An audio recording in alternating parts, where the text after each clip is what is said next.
Hi everybody, നമസ്കാരം. ഞങ്ങളുടെ സ്വന്തം Vijayan Lohi the ma'am and മോമിലേക്ക് ഏവർക്കും സ്വാഗതം. ജീവിതത്തിൻ്റെ ശുഭദിന കാഴ്ചകളിലേക്ക് സ്വാഗതം. ഇതെൻ്റെ മാത്രം കഥയല്ല, ഓരോ വർക്കിംഗ് വുമൻ്റെയും ജീവിതത്തിൻ്റെ നേർ പതിപ്പാണ്. അവളുടെ ഓരോ പ്രഭാതവും അവളുടെ ജീവിതത്തിൻ്റെ താളമാണ്. ഹാർട്ട് ബീറ്റ് എന്നൊക്കെ പറയില്ലേ, അത് തന്നെ. രാത്രി കിടക്കുമ്പോഴേ അവൾ മനസ്സിൽ കരുതിയിട്ടുണ്ടാവും, ഒരു അലാറം സെറ്റ് ചെയ്തിട്ടുണ്ടാവും. അതിൽ നാളത്തെ തയ്യാറെടുപ്പുകളും ഉണ്ടാവും. രാവിലെ എന്തെല്ലാം ബ്രേക്ക്ഫാസ്റ്റ് ഉണ്ടാക്കണം, ഉച്ചയ്ക്ക് ഒരു ശരാശരി മലയാളിക്ക് ചോറും കറികളും ഒക്കെയാണ് ഇഷ്ടം. അതിനുവേണ്ട ഇൻഗ്രീഡിയൻസ് എല്ലാം തലേ ദിവസമേ ഒരുക്കി വെച്ചിട്ടുണ്ടാവും, അല്ലെങ്കിൽ മനസ്സിലൊരുക്കി വെച്ചിട്ടുണ്ടാവും. വീട് മുഴുവൻ മഴയും തണുപ്പും അതിൽ മൂടി പുതച്ചുറങ്ങുമ്പോൾ അടുക്കളയിലെ സ്റ്റൗവിനോടും പാത്രങ്ങളോടും മസാലക്കറികളോടും കൂട്ടുകളോടും കിന്നാരം പറഞ്ഞ് തൻ്റെ അസ്തിത്വം മനസ്സിലാക്കി തരികയാണ് ഓരോ സ്ത്രീയും, അതും സ്നേഹത്തോടെ ആർദ്രതയോടെ. ഞാൻ എഴുന്നേറ്റ ഉടനെ എനിക്കൊരു ചായ വേണം. അതിനുശേഷം അരി കഴുകി വൃത്തിയാക്കി തിളപ്പിക്കാൻ വെക്കും, ഹോട്ട് പോട്ടിൽ ഇറക്കി വെക്കും. അത് അവിടെ കിടന്ന് വെന്തട്ടെ. ഇന്നൊരു നാടൻ കറി വെക്കാമെന്ന് വിചാരിക്കുകയാണ്. വെള്ളരിക്കയും പച്ചമാങ്ങയും കയ്യിൽ കിട്ടിയ 2-3 ചക്കക്കുരുണ്ട്, അതും കൂടി ഇട്ടു. എന്നിട്ടൊരു പച്ചമുളകും ചേർത്തു. വെന്ത് കഴിഞ്ഞപ്പോൾ തന്നെ എന്താ ചേർത്തത്, തേങ്ങ അല്പം ജീരകവും ചെറിയൊരു ഉള്ളിയും ചേർത്ത് നന്നായി അരച്ച് ചേർത്ത് അതൊന്ന് തിളയ്ക്കുമ്പോൾ വാങ്ങി വെച്ചു. പിന്നെ മാർക്കറ്റിൽ നിന്ന് വാങ്ങിയ ചീരയാണ്, അതുകൊണ്ട് തലേ ദിവസമേ കഴുകി ഉപ്പും മഞ്ഞൾ വെള്ളത്തിലും കുറച്ച് സമയം മുക്കി വെച്ചു. വീണ്ടും കഴുകി. അപ്പോൾ ചീര എന്നോട് ചോദിക്കും പോലെ തോന്നി, എന്നെ ഇഷ്ടമായതുകൊണ്ടാണോ ഇങ്ങനെ വെള്ളത്തിൽ കുളിപ്പിച്ചപ്പോഴും കിടത്തുന്നെന്ന്.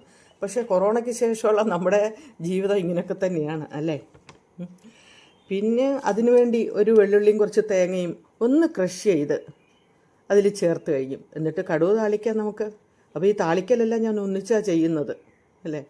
അതിനിടയ്ക്കതാ ഫോൺ വൈബ്രേറ്റ് ചെയ്യുന്ന ശബ്ദം. മക്കളാരെങ്കിലും ആയിരിക്കും, രണ്ടുപേരും ആരെങ്കിലും വിളിക്കും രാവിലെ, എന്തൊക്കെയുണ്ട് അമ്മയ്ക്ക് വിശേഷം എന്നറിയാൻ.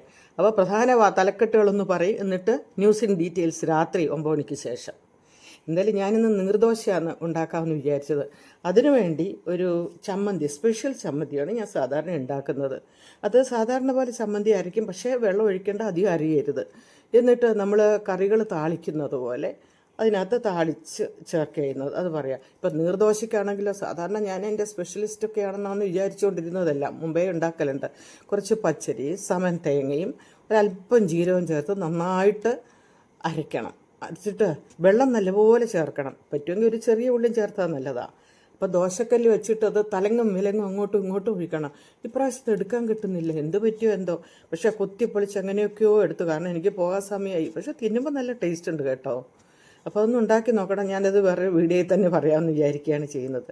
അപ്പോൾ പോകേണ്ട സമയമാകുമ്പം ബ്രേക്ക്ഫാസ്റ്റ് ഉള്ളതും കുത്തിപ്പൊളിച്ചതും എല്ലാം എടുത്തു. ആ ചമ്മന്തിയൊക്കെ എടുത്തു. ചമ്മന്തിക്ക് 2 in 1 ആണ്. വേണമെങ്കിൽ നമുക്ക് കുറച്ച് ചോറിലും ചേർക്കാം. ഇനിയും റെഡി ടു ഗോ അല്ലേ, പോകാൻ സമയമായി. അപ്പോൾ പോകേണ്ട കോളേജിൽ പോകുന്നതിന് അനുസരിച്ചുള്ള വേഷ സംവിധാനങ്ങളോടുകൂടി ചോറും കറികളും ബ്രേക്ക്ഫാസ്റ്റും വെള്ളവും എല്ലാം എടുത്തിട്ട് പോവുകയാണ് ചെയ്യുന്നത്. അപ്പോൾ സമയത്തിന് കോളേജിൽ എത്തണമല്ലോ. ഓരോ പൊസിഷൻ അനുസരിച്ച് വേണ്ടേ നമ്മൾ ഡ്രസ്സ് ചെയ്യാൻ വേണ്ടി. അപ്പോൾ ഇനി അങ്ങനെ എൻ്റെ ജീവിതയാത്ര തുടരുകയാണ്. ഒരൊറ്റ പ്രഭാതം, പക്ഷേ അതിൻ്റെ ഓരോ നിമിഷവും നമ്മുടെ പാചകവും ജീവിതവും കരിയറും കൊണ്ട് മുന്നോട്ട് പോകണം അല്ലേ. ജീവിതത്തിൻ്റെ എല്ലാ വേഷങ്ങളിലും സ്ത്രീ ഒറ്റയ്ക്കാണെന്ന് ചിലപ്പോൾ തോന്നും അല്ലേ. സ്ത്രീ അവളുടെ വീട്, അത് അവളൊരു വീടിൻ്റെ ആത്മാവ് തന്നെയാണ്, അതെല്ലാവരും വിചാരിക്കണം. അപ്പോൾ അവൾക്ക് എല്ലാവിധ സപ്പോർട്ടും കൊടുക്കാൻ വേണ്ടി എല്ലാവരും സ്ത്രീയുടെ ഹസ്ബൻഡ് ഉണ്ടെങ്കിൽ ഹസ്ബൻഡ്, മക്കളുണ്ടെങ്കിൽ മക്കളും ശ്രദ്ധിക്കണം. ഓക്കെ, എല്ലാവർക്കും എൻ്റെ ഈ വീഡിയോ ഇഷ്ടമായെന്ന് വിചാരിക്കുന്നു. ഇഷ്ടമെങ്കിൽ ലൈക്ക് ചെയ്യുക, ഷെയർ ചെയ്യുക, സബ്സ്ക്രൈബ് ചെയ്യുക മറക്കരുത്. Okay, thank you.